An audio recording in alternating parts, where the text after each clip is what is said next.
Assalamualaikum everyone, welcome back to my channel and welcome to a new vlog. आज की video में मैं आपको इन्फॉर्मेशन दूंगी फैमिली विज़िट वीज़ा की, जो कि 3 माह का है, और इसके अलावा फैमिली ज्वाइनिंग वीज़ा की भी, जो कि 2 साल का फैमिली वीज़ा है। इन दोनों के बारे में मैं आपको पूरी इन्फॉर्मेशन दूंगी। डॉक्यूमेंट्स क्या चाहिए वो भी बताऊंगी, और कितनी फ़ीस लगती है वो भी मैं आपको बताऊंगी। और साथ साथ आप इस वीडियो में देखेंगे एक क्यूट से कैफ़े का विज़िट, और उसके बाद मैं आपको लेके जाऊंगी ओल्ड मस्कत, वहाँ के आप व्यूज़ देखेंगे। और एक फ़ेमस टूरिस्ट स्पॉट है जो कि मुत्रा के सामने है, वो आप देखेंगे, जहाँ पे आपको बीच का व्यू मिलता है और क्रूज़ शिप नज़र आती है। और वहीं से वॉक करते करते हम लोग गए मुत्रा सोक, तो वहाँ के भी कुछ आप व्यूज़ देखेंगे कि यहाँ का जो लोकल बाज़ार है वहाँ पे कैसी चीज़ें मिलती हैं, और इनके ट्रेडिशन को भी आप देखेंगे। चलें वीडियो स्टार्ट करते हैं। सबसे पहले मैं आपको बताती हूँ फैमिली विज़िट वीज़ा की। जब मेरे हस्बैंड यहाँ पे आए ओमान में, उसके बाद हम लोग, मैं और मेरा बेटा ओमान जब आए पहली दफ़ा, तो हम लोग आए थे फैमिली विज़िट वीज़ा के ऊपर। और ये वीज़ा अप्लाई कैसे हुआ, ये वीज़ा अप्लाई किया मेरे हस्बैंड के बॉस ने, जिसने मेरे हस्बैंड को वीज़ा दिया था, उसी ने अप्लाई किया हमारे वीज़ा के लिए। हम लोग ख़ुद से वीज़ा अप्लाई नहीं कर सकते थे। तो इस वीज़ा की फ़ीस जो थी वो 20 ओमानी रियाल जो है एक बंदे की थी। हम 2 लोग थे, तो हम दोनों की 20 रियाल जो है वो फ़ीस लगी थी। और ऑनलाइन पोर्टल के ऊपर हमारी वीज़ा जो है वो अप्लाई हो गया। और ये वीज़ा जो है 1 दिन के अंदर ही आ जाता है। जिस दिन आपने अप्लाई किया उससे अगले दिन वीज़ा आ जाएगा। और अगर रिजेक्ट भी होना हुआ तो भी आपको नेक्स्ट डे पता चल जाएगा। अब मैं इसमें बताऊंगी कि एक हमने क्या गलती की थी इसमें, वो मैं आपको बाद में बताती हूँ, जो आपने नहीं करनी।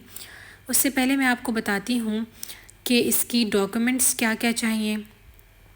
और ये डॉक्यूमेंट्स जो है सिमिलर होंगी फैमिली ज्वाइनिंग वीज़ा के लिए 2 साल का जो है, डॉक्यूमेंट्स दोनों सिमिलर होंगी। तो डॉक्यूमेंट्स आपने ध्यान से सुनना है क्या क्या चाहिए। आपके पास होना चाहिए आपका निकाह नामा, ठीक है। आपके पास इंग्लिश में निकाह नामा होना चाहिए, ठीक है। मैरिज सर्टिफिकेट होना चाहिए, ठीक है।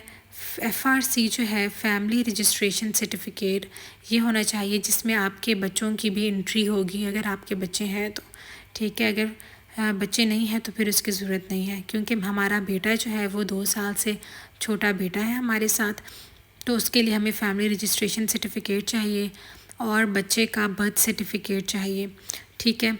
ये सारी जो डॉक्यूमेंट्स हैं, ये ओरिजिनल डॉक्यूमेंट्स मैंने अपने हस्बैंड को यहाँ पे ओमान दे के भेज दी थी पहले ही, ठीक है।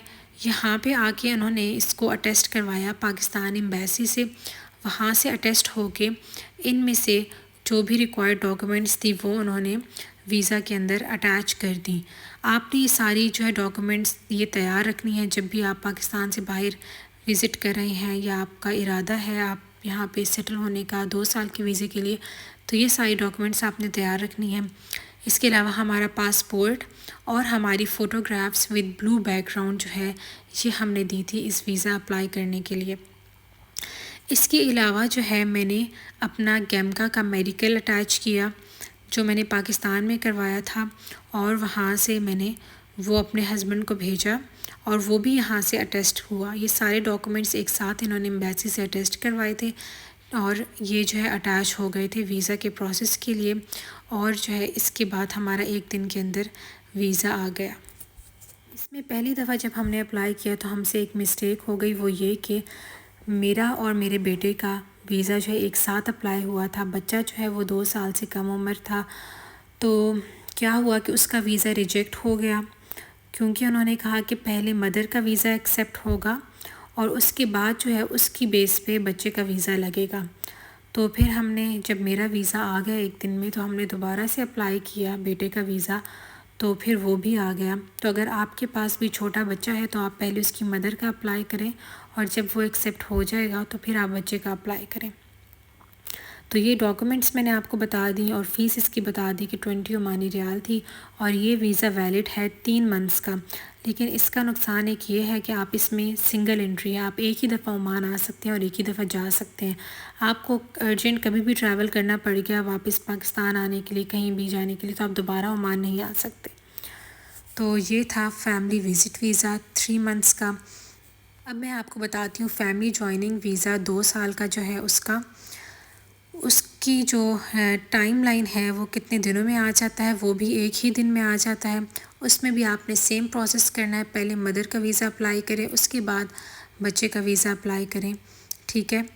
इसकी फ़ीस जो हमने पे की है वो थी 80 ओमानी रियाल, 80 ओमानी रियाल हमने एक बंदे का पे किया, 80 मेरा और 80 मेरे बेटे का, और ये भी एक दिन में आ गया। और इसका भी सेम हमने प्रोसीजर किया, पहले मेरा वीज़ा आया फिर मेरे बेटे का आया। ये वीज़ा हमें इसलिए महंगा पड़ा क्योंकि मेरे हस्बैंड के वीज़ा की जो कैटेगरी थी वो थोड़ी सी अच्छी थी, तो उस वजह से हमें ये महंगा पड़ा, अदरवाइज़ इससे कम पैसों में भी ये लग जाता है।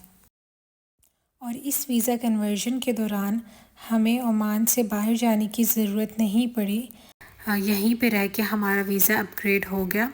और ये हमने करवाया कहाँ से, ये हमने सनत ऑफ़िस की हेल्प लेके, और जो एम्प्लॉयर था जिसने पहले हमारा वीज़ा अप्लाई किया था उसका कार्ड चाहिए था, उससे कांटेक्ट करवा के सनत ऑफ़िस के थ्रू हमने अप्लाई करवाया। इस वीज़ा के लिए जो है हमें कोई भी एडिशनल डॉक्यूमेंट नहीं देने पड़े, क्योंकि मैंने आपको जो पहले सारी लिस्ट बताई हुई है ना, वो पहले हमने दे दी थी। ये सारे डॉक्यूमेंट्स और ये ऑनलाइन पोर्टल पे अपलोड हो जाती है, तो इसलिए मुझे दोबारा से मेडिकल करवाने की ज़रूरत नहीं पड़ी, और उसी बेस पे हमारा वीज़ा आ गया।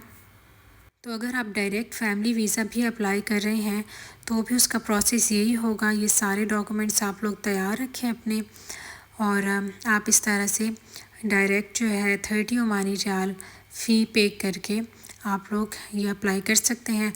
और सनत ऑफ़िस वाले अगर आपसे फ़ीस लेंगे भी तो हमसे उन्होंने ली थी 5 ओमानी रियाल एक्स्ट्रा ली थी, तो बस इतने पैसों में हमारा वीज़ा लग गया। फैमिली वीज़ा के लिए मेरे हस्बैंड का जो पासपोर्ट था वो और उसका उनका जो बताका था वो भी साथ में अटैच हुआ। तो अगर आपको इसके बारे में कोई और इन्फॉर्मेशन चाहिए, कोई भी क्वेश्चन है, तो आप मुझे कमेंट्स में बताएं, मैं आपको उसका रिप्लाई दूंगी। और अगर आपको जल्दी रिप्लाई चाहिए तो इंस्टाग्राम पे वलीजस व्लॉग्स के नाम से एक पेज है, वहाँ पे आप कांटेक्ट कर सकते हैं, वहाँ पे आपको क्विक रिप्लाई मिल जाएगा। सारी वीज़ास फ़ी मैंने आपको बता दी हैं कितनी है। अगर कोई बंदा आपको कहता है कि वो आपके बिहाफ पे अप्लाई करेगा और वो आपसे ज़्यादा चार्ज कर रहा है, तो वो आपसे झूठ बोल रहा है या आपसे पैसे कमाने के चक्कर में आपको ऐसे बोल रहा है। तो ऐसे लोगों से आपने मोहतात रहना है, और आपको पता होना चाहिए कि इतनी फ़ीस है, और इतना अगर आप एक्स्ट्रा पे करते भी हैं किसी एजेंट को तो एक लिमिट में करना है, ना कि जितना वो बोले आप उसको दे दें। बाकी जो है ये वीज़ास मिलना कोई मुश्किल नहीं है, बहुत इजीली मिल जाते हैं। तो इसी वीज़ा पे जो है हम लोग को अभी रिसेंटली मिला है फैमिली वीज़ा, जो कि है 2 साल का। और उसके बाद जो है मेरा भी बताका बना है 2 साल का रेजिडेंट कार्ड, जिसके बारे में इंफॉर्मेशन मैं आपको दूंगी नेक्स्ट वीडियो में कि वो कैसे बनना है, उसकी क्या फ़ीस है, तो आपको जल्द मैं आपको बताऊंगी। और जो बच्चा है छोटा, उसका कोई भी कार्ड नहीं बना। और इस चैनल को सब्सक्राइब भी करें ताकि मैं आपको ऐसी और वीडियोस बना के देती रहूं और आपकी इन्फॉर्मेशन में जो इजाफ़ा होता जाए। लास्ट बात ये कि मैंने अपना कोरोना वैक्सीन कार्ड और पोलियो कार्ड जो है वो भी बनवा के पाकिस्तान से अपने साथ रखा था ट्रैवलिंग के दौरान। और जब मेरा वीज़ा आ गया था उसका मैंने प्रिंट लिया था, और मैंने टिकट जब कराया तो मैंने टिकट के ऊपर एक स्टैंप लगवाई थी, ओके ऑन बोर्ड की स्टैंप, जो कि मेरे टिकट के ऊपर लगी थी। और वो सारी चीज़ें जो है ना आपने अपने साथ दे के जानी है प्रिंट करवा के एयरपोर्ट पे। मैंने अपना टिकट बुक करवाया था sastaticket.com से, और उन्होंने ही मुझे ये ओके ऑन बोर्ड की स्टैंप लगा के मुझे मेरा टिकट जो ईमेल किया था, जो कि मैंने प्रिंट करवाया था। तो आप लोग भी इस तरह से कर सकते हैं। और इस स्टैंप की कोई एक्स्ट्रा चार्जेस मैंने नहीं पे किए थे। मैंने देखा है ऑनलाइन कुछ लोग इसके भी आपसे पैसे मांग रहे हैं कि हमें इतने पैसे दे दें, तो ऐसे लोगों से आपने मोहतात रहना है। आई होप आपको ये वीडियो अच्छी लगी होगी। Thank you so much for watching, और इस चैनल को सब्सक्राइब कर दें और वीडियो को ज़रूर लाइक कर दें। अल्लाह हाफिज़।